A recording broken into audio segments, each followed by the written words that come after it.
Alabama prison in January of '74. The Attorney General.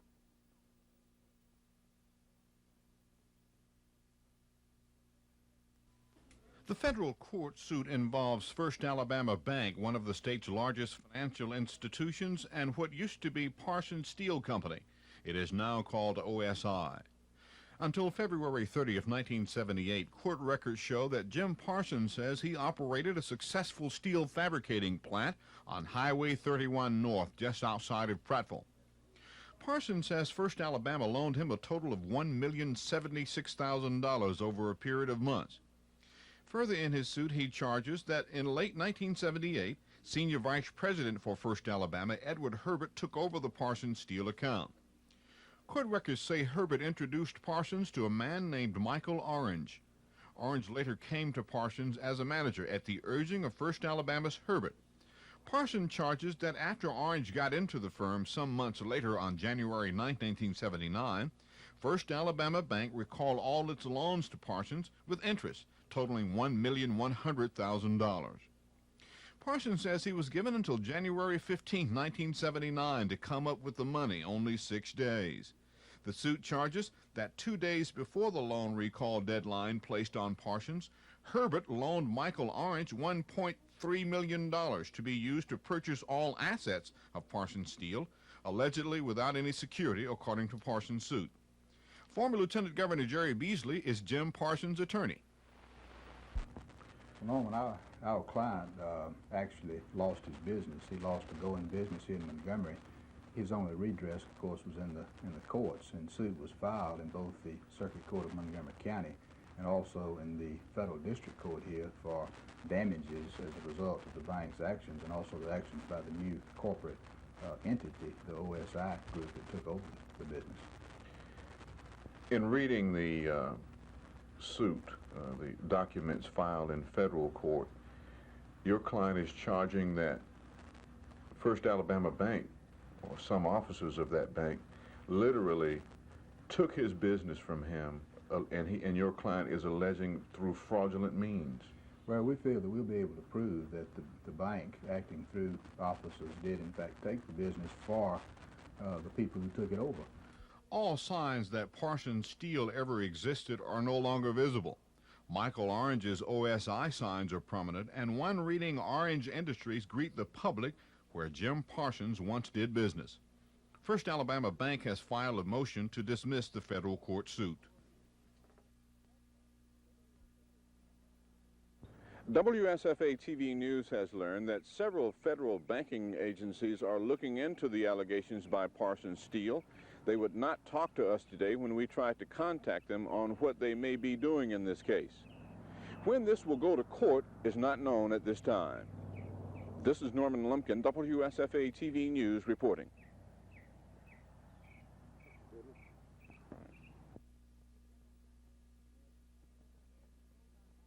Champion Pneumatic Machinery Company, who will make the announcement regarding this industry for this area, and then we'll have comments by others later on. Brett? Thank you. First, let me introduce Lynn Crater, our Treasurer Controller, who is largely responsible for locating to approximately 30 employees. More. Thank you. Hal? We can to be of help to you in any way that you see fit. We're just glad to have Not just the first phase, but the second and third phase, and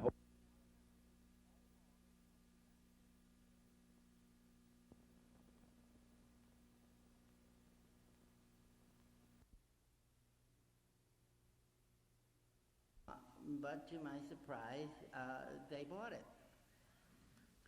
And it was duly published, and I was 16, and I was very pleased with myself. And this story was called My Side of the Matter. It's narrated in the first person, and it's about a boy, young man, who is paranoid.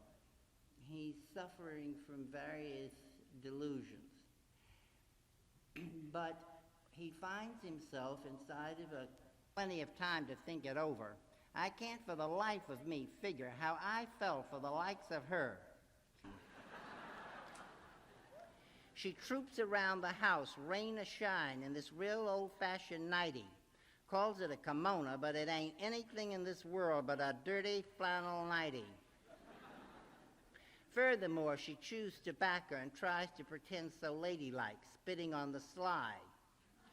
She keeps gabbing about what a fine education she had, which is her way of attempting to make me feel bad, though personally it never bothers me so much as one whit, as I know she can't read the funnies without spelling out every single solitary word. You've got to hand her one thing, though. She can add and subtract money so fast that there's no doubt but what she could be up in Washington, D.C. working where they make the stuff. Not that she hasn't got plenty of money.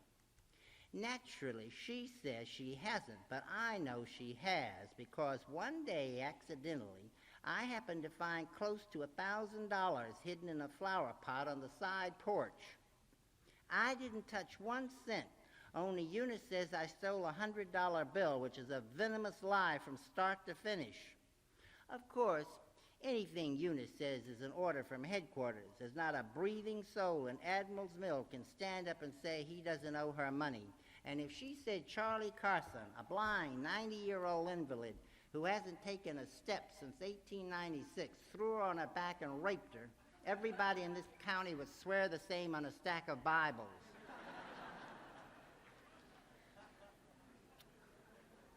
Now, Olivia Ann is worse. Only she's not so bad on the nerves as Eunice, for she's a natural-born half-wit and ought really to be kept in somebody's attic. She's real pale and skinny and has a mustache. She squats around most of the time whittling on a stick with her 14-inch hog knife. Otherwise, she's up to some devilment, like what she did to Mrs. Harry Stellar Smith. Excuse me, would you mind stop taking those pictures? Thank you.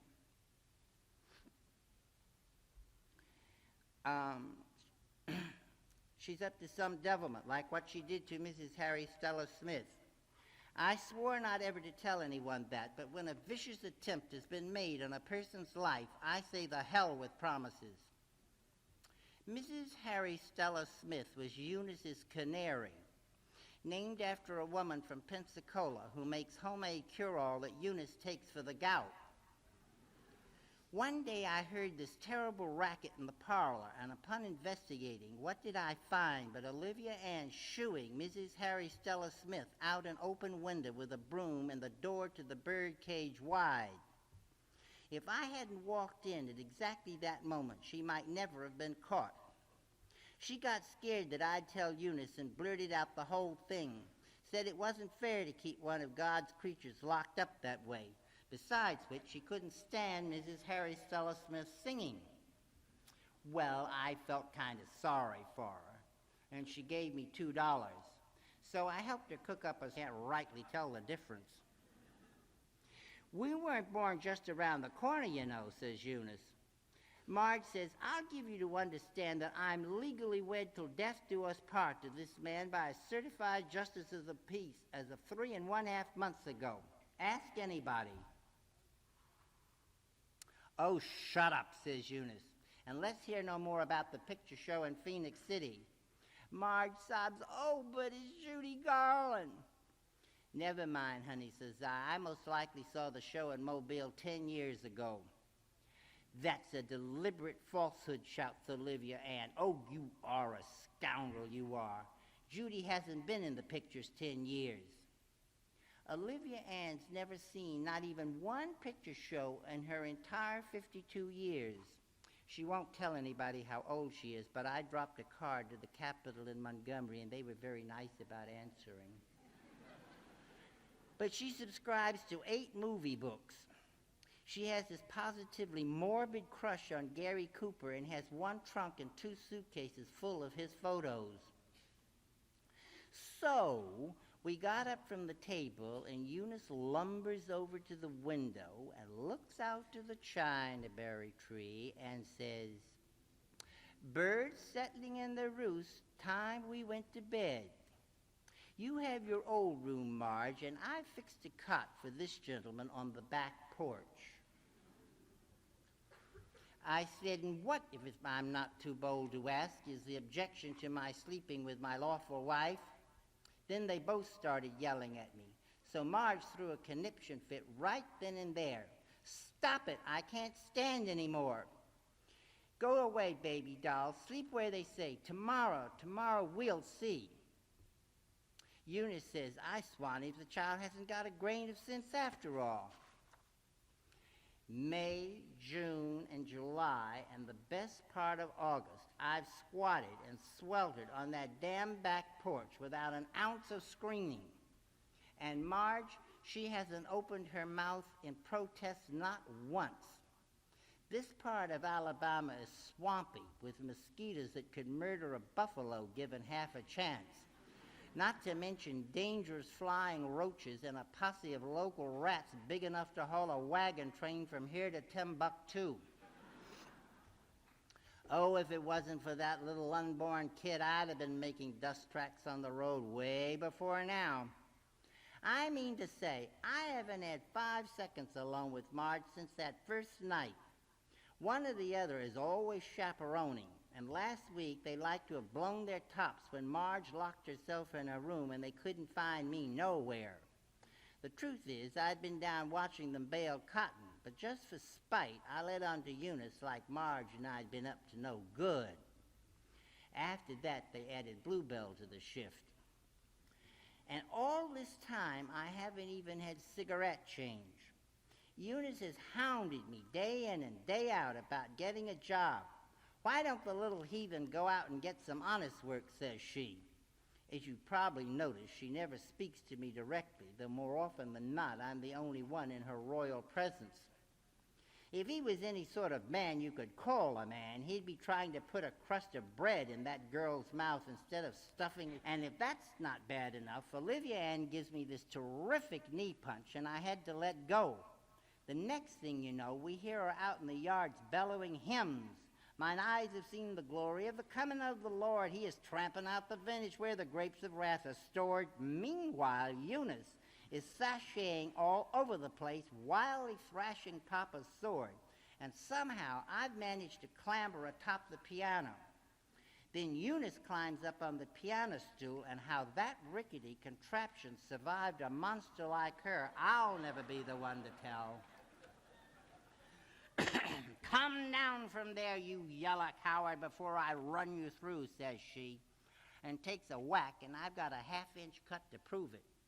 By this time, Bluebell has recovered and skidded away to join Olivia Ann holding services in the front yard. I guess they were expecting my body, and God knows it would have been theirs if Marge hadn't passed out cold. That's the only good thing I've got to say for Marge. What happened after that I can't rightly remember, except for Olivia Ann reappearing with her 14-inch hog knife and a bunch of the neighbors. But suddenly Marge was a star attraction, and I suppose they carried her to her room. Anyway.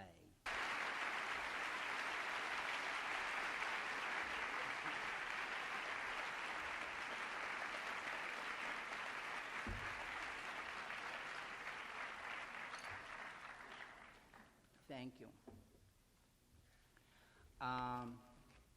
Well, after that story was published, I sent some stories to the New Yorker magazine, and they bought three or four within a period of a few months. And then they wrote me a letter. At that time, I was living in New Orleans, and asked me if I would be interested in coming to New York to work on the regular editorial staff. As I say, at that time, New Yorker was in its heyday. All the people were there, like James Thurber and Dorothy Parker and E.B. White, and I thought, gosh, that's a terrific opportunity. So I decided, though I really didn't want to work on a magazine, I really just wanted to do my own writing, I decided to go to New York for an interview with a man called William Shawn, who is now the editor of the New Yorker, but who was at that time the managing editor. And the editor was a man called Harold Ross, a great big ape of a guy. So they didn't know anything about me. I just sent them these stories.